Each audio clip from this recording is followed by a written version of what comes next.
അങ്ങനെ 2023 Indian president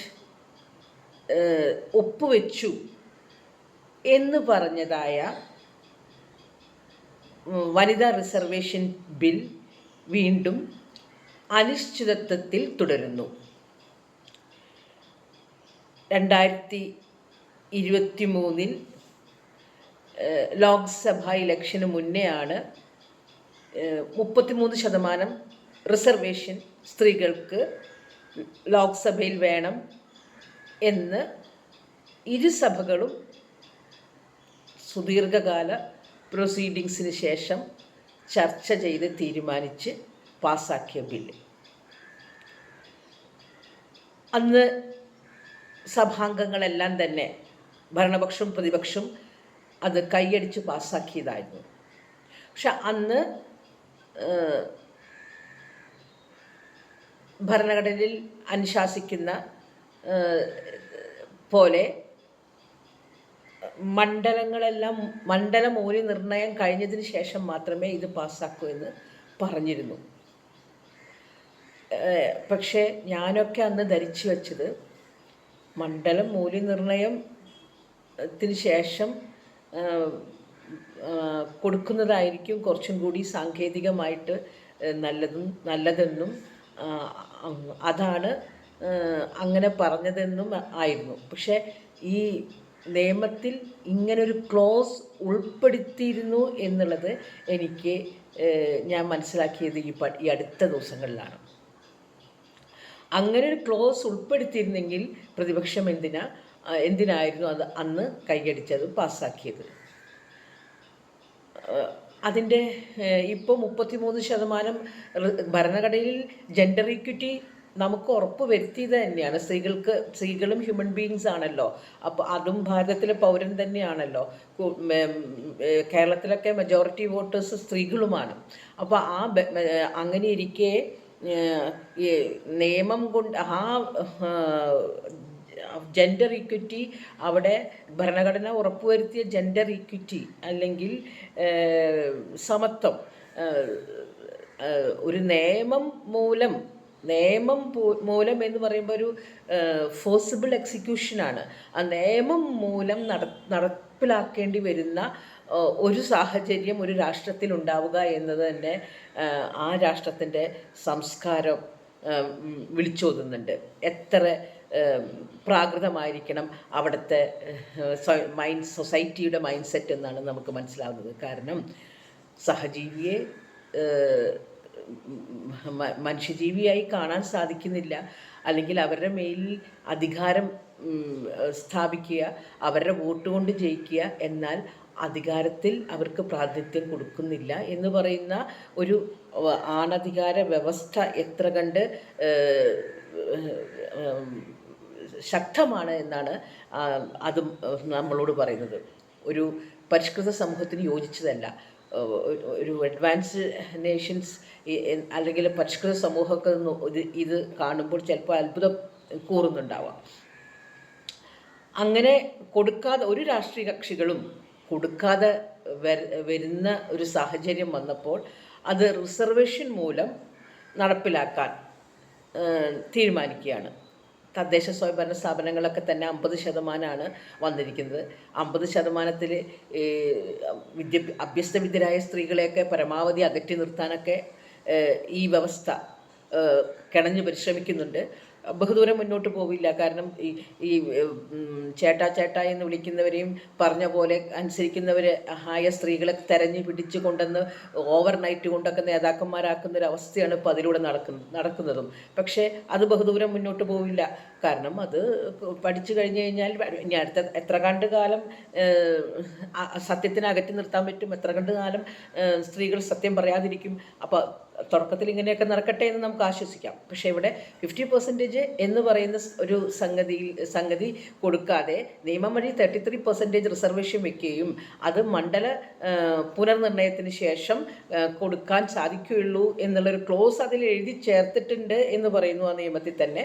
അതെനിക്കറിയില്ലായിരുന്നു. അങ്ങനെ ആയിരുന്നെങ്കിൽ അതിനന്ന് കൈയടിച്ച് പാസ്സാക്കേണ്ടിയിരുന്നില്ല. ഓക്കെ. എന്നാൽ ഇപ്പോൾ അത് മണ്ഡലം പുനർനിർണയത്തിൻ്റെ ബില്ലാണ് ഇപ്പോൾ വോട്ടെടുപ്പ് നടന്നിട്ടുള്ളത്. അത് ഒരു ഭരണഘടനാ ഭേദഗതി ബില്ല് വളരെ അപൂർവമായിട്ടാണ് സർക്കാരൊക്കെ അത്തരം ബില്ല് അവതരിപ്പിക്കുമ്പോൾ പരാജയപ്പെടാറുള്ളൂ. പക്ഷേ ഒരിക്കലും വനിതാ റിസർവേഷനും മണ്ഡലം മൂല്യനിർണ്ണയവും തമ്മിൽ കൂട്ടിക്കെട്ടേണ്ടതായ യാതൊരു ആവശ്യമില്ലാത്ത സാഹചര്യത്തിൽ അതെന്തുകൊണ്ട് ആ ഒരു ക്ലോസ് കണ്ടില്ലെന്ന് വെച്ചു എന്നുള്ളത് എനിക്ക് മനസ്സിലാവുന്നില്ല. അപ്പോൾ ഞാൻ ഊഹിച്ചത് സ്ത്രീകളുടെ പ്രവേശനം അധികാര കേന്ദ്രങ്ങളിലേക്ക് അല്ലെങ്കിൽ കീ പൊസിഷനിലേക്കൊക്കെ സ്ത്രീകളുടെ പ്രവേശനം എല്ലാ കക്ഷികളിലെയും പുരുഷന്മാർക്ക് ഒരുപോലെ എതിർപ്പുള്ളൊരു സംഗതിയാണെന്നാണ് എനിക്ക് മനസ്സിലാക്കിയത്. ഈ ഒരു ബില്ല് ഇല്ലെങ്കിലും ഭരണഘടന അനുശാസിക്കുന്ന 50% കൊടുക്കാൻ കഴിഞ്ഞില്ലെങ്കിൽ ഒരു 33% ഇവർക്കൊക്കെ കൊടുക്കാമായിരുന്നു. അപ്പോൾ അവർ വളരെ കുറച്ച് മമതാ ബാനർജി ഒഴികെ എല്ലാ ആൾക്കാരും വളരെ കുറച്ചാണ് കൊടുത്തിട്ടുള്ളൂ.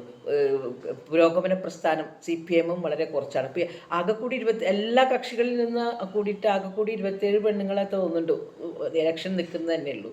ആ 27 സ്ത്രീകളിൽ ഒന്നും ജയിച്ചില്ലെങ്കിൽ 0 പ്രാതിനിധ്യമാണ് സ്ത്രീകളുടെ അസംബ്ലിയിൽ. അങ്ങനെ ഉണ്ടാവണമെന്നേ ഞാൻ പറയുള്ളൂ. നാണം കെടണം. ഇതാണ് നമ്മുടെ സമൂഹം, ഇതാണ് നമ്മുടെ സമൂഹത്തിൻ്റെ ഒരു മിനിയേച്ചറാണല്ലോ ഇതൊക്കെ. ഇതാണ് നമ്മുടെ സമൂഹം എന്നുള്ള ജനങ്ങളൊക്കെ ഒന്ന് അറിയണം. ഈ സ്ത്രീകൾക്ക് അവിടെയുള്ള അധികാരത്തിൻ്റെ രാഷ്ട്രീയ കക്ഷിയുള്ള സ്ത്രീകൾ അതിൻ്റെ ഉള്ളിൽ അവർക്ക് വേറെ നിവൃത്തിയില്ല. നമ്മളിവിടെ നിന്ന് പറയാം ഇറങ്ങിപ്പൊക്കൂടെ, സമരം ചെയ്തുകൂടെ എന്ന് പറയുമ്പോൾ അപ്പോൾ ഉള്ളതും കൂടി ഇല്ലാണ്ടാവുമെന്നൊരു ഭയം കൊണ്ടായിരിക്കാം. പക്ഷെ സ്ത്രീകളുടെ ഒരു മാസ് മൂവ്മെൻറ്റ് ഉണ്ടായേ സാധിക്കൂ. ഇതിൽ എല്ലാ സ്ത്രീകളും ഒറ്റക്കെട്ടായി നിൽക്കേണ്ട ഒരു സമയമാണ് ഇപ്പോൾ. അപ്പോൾ ഈ കക്ഷികളെ കൂട്ടുപിടിച്ചിട്ട് അല്ലെങ്കിൽ കക്ഷികളുടെ വരുതിക്ക് നിന്നുകൊണ്ടല്ല ഇതിനെതിരെ വോയിസ് നമ്മൾ റേസ് ചെയ്യേണ്ടത്. ഈ വനിതാ റിസർവേഷൻ തന്നെ ജനാധിപത്യ സംവിധാനത്തിന് ഭയങ്കരമായിട്ടുള്ളൊരു മോശം സംഗതിയാണെന്ന് പറയും, തുല്യതയും സമത്വമുള്ളപ്പോൾ തന്നെ. അപ്പോൾ ഈ റിസർവേഷൻ ബില്ലിനെ പരാജയപ്പെട്ടപ്പോൾ ഉടനെ തന്നെ ബഹുമാനപ്പെട്ട പ്രധാനമന്ത്രി ശ്രീ നരേന്ദ്രമോദി ജനങ്ങളെ അഡ്രസ്സ് ചെയ്തു. ഭാരതത്തിലെ ജനങ്ങളെ അഡ്രസ്സ് ചെയ്തിട്ട് പറഞ്ഞു അതിനെ അവർ തോൽപ്പിച്ചു. റിസർവേഷൻ ഒരിക്കലും തോൽപ്പിക്കാൻ സാധ്യതയില്ല, പക്ഷേ മണ്ഡലം പുനർനിർണയത്തിനെയാണ് തോൽപ്പിച്ചത്. അപ്പോൾ ഇവർ ചിന്തിക്കുന്നത് എന്താണെന്ന് വെച്ചാൽ മണ്ഡലം പുനർനിർണയം ചെയ്യുമ്പോൾ കോൺസ്റ്റിറ്റ്യുവൻസീസിന് നമ്പർ ഓഫ് കോൺസ്റ്റിറ്റ്യുവൻസീസ് സ്വാഭാവികമായി വർദ്ധിക്കുകയും അപ്പോൾ ഒരുപാട് പുരുഷന്മാർ അവിടെ എത്തപ്പെടുകയും അതിൽ നിന്നൊരു 33% സ്ത്രീകൾക്ക് കൊടുത്താൽ മതിയല്ലോ എന്നുള്ള ഒരു ചാണക്യതന്ത്രം കൂടിയാണ് അവിടെ നടന്നിട്ടുള്ളത്. ഈ 33% ആവുമ്പോൾ അവരവർക്ക് ഇഷ്ടപ്പെട്ട പറഞ്ഞു കൊടുത്ത് നിൽക്കുന്ന ചെല്ലുള്ളിയില്ല എന്ന് പറയും ഞങ്ങളുടെ നാട്ടിൻപുറത്തൊക്കെ, ചെല്ലുള്ളിയില്ല പറഞ്ഞു കൊടുത്ത് നിൽക്കുന്ന സ്ത്രീകളെയൊക്കെ കൊണ്ടുവച്ച് അലങ്കാരത്തിന് കുറയ്ക്കാൻ വയ്ക്കാം. 33% കൊടുക്കുകയും ചെയ്യാം. ആണുങ്ങൾക്ക് ഇഷ്ടപ്രകാരം ആണുങ്ങളുടെ പ്രാതിനിധ്യം ഉണ്ടാവും. മാത്രമല്ല ചിലരുടെ രാഷ്ട്രീയ ഭാവിയൊക്കെ അതുവഴി പോയേക്കാവുന്ന സാഹചര്യമുണ്ട്.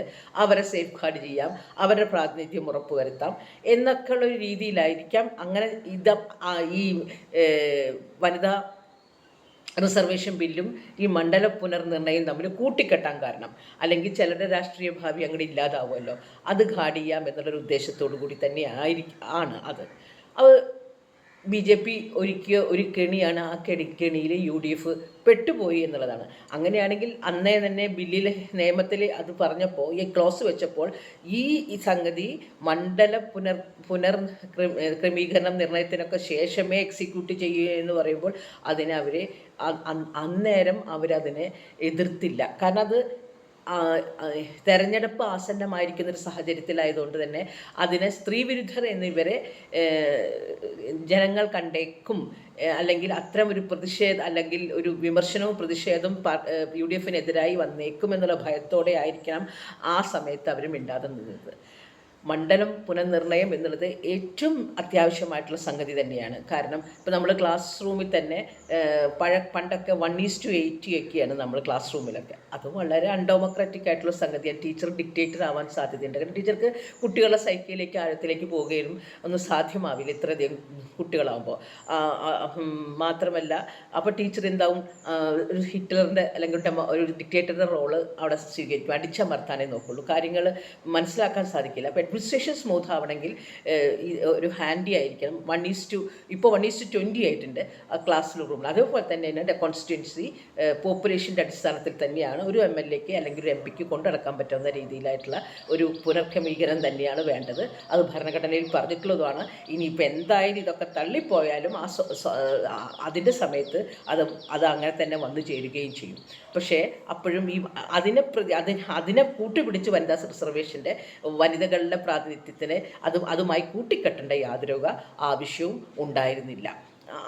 അപ്പോൾ ഞാൻ പറഞ്ഞു വരുന്നത്, അപ്പോൾ പൊളിറ്റിക്കൽ പാർട്ടീസ് പറയുന്നത് സ്ത്രീകൾക്ക് കൊടുക്കണമെങ്കിൽ പെണ്ണുങ്ങളെ കൊണ്ടുവന്നാൽ മതിയോ, ജയിപ്പിക്കണ്ടേ എന്ന് ചോദിക്കുന്നുണ്ട്. കാരണം ഈ കുറേയൊക്കെ രാഷ്ട്രീയം അല്ലെങ്കിൽ അധികാരം അല്ലെങ്കിൽ പൊളിറ്റിക്കൽ പാർട്ടിയുടെ വിക്ടറി എന്നൊക്കെ പറഞ്ഞ സമ്പത്തിനെ ആശ്രയിച്ചിട്ട് തന്നെയാണ് ഇരിക്കുന്നത്. അപ്പോൾ നമ്മൾ എത്ര കണ്ട് അവിശുദ്ധ കൂട്ടുകെട്ട് എന്നൊക്കെ പറഞ്ഞാലും കാശുണ്ടെങ്കിൽ തന്നെയാണ് കാര്യങ്ങൾ മുന്നോട്ട് പോവുകയുള്ളൂ. അത്തരം കാര്യങ്ങളിലേക്ക്, അത്തരം ഈ ഫിനാൻഷ്യലായിട്ടുള്ള കാര്യങ്ങളിലേക്ക് അല്ലെങ്കിൽ അത്തരം